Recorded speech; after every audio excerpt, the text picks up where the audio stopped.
Bon, les équipes pour les deux salles, elles sont déterminées. C'est vrai que c'est le plus gros service du début de la saison, mais on a dimensionné, on n'a pas peur. Vous faites naturellement ce que vous faites d'habitude. Sur la ligne de départ, l'adrénaline commence à monter pour Anthony. Le défi de ce soir, une centaine de personnes à servir.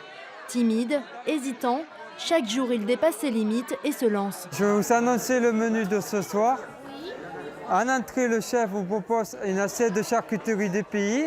En situation de handicap, Anthony travaille et vit au domaine depuis 10 ans. L'hiver, il enfile le costume de maçon ou d'électricien. L'été, il fait ce qu'il préfère. Il faut aller vite, il faut assurer les clients, voir s'ils ne manquent pas de l'eau, du pain, faire le tour, si tout va bien, s'ils mangent bien. Ça vous plaît justement ce travail? Justement, ça me plaît beaucoup parce que c'est un travail qui est remarquable. On rencontre des superbes personnes. Un peu plus tôt dans la journée, Jean-Claude et Thibaut font équipe. Ils préparent les bungalows pour l'arrivée des clients, toujours dans la bonne humeur. C'est pas marrant. Allez, essaie de te concentrer. Agent polyvalent, à 55 ans, Jean-Claude est l'un des plus vieux travailleurs handicapés du domaine. Ça fait 35 ans que je suis ici. Je suis un ancien, donc on est là pour... avec les nouveaux, on donne un coup de main pour eux parce que c'est pas très bien, donc on est là pour les aider. Il fait toujours équipe avec un saisonnier. Au final, je me suis rendu compte que c'était tout simple.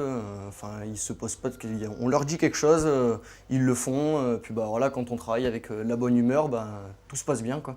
Il n'y a aucun problème. Faut surtout pas crier parce que là, de suite, il y en a certains qui se braquent, qui sont un petit peu sensibles. Mais sinon, comme là avec Jean-Claude, ça se passe impeccable, quoi. Voilà, on rigole, c'est super. 35 résidents en situation de handicap travaillent sur tout le domaine. Chacun possède plusieurs compétences. Le but, qu'ils trouvent du travail à l'extérieur de la structure. C'est vrai qu'au début, quand ils arrivent chez nous, l'ESAT, c'est déjà le monde du travail. Et souvent, c'est une marche assez haute. Donc on est obligé aussi d'aménager.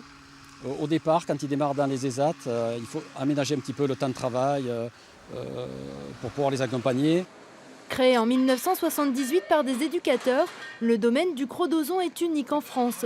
L'exigence d'un complexe hôtelier tout en accompagnant des individus exceptionnels.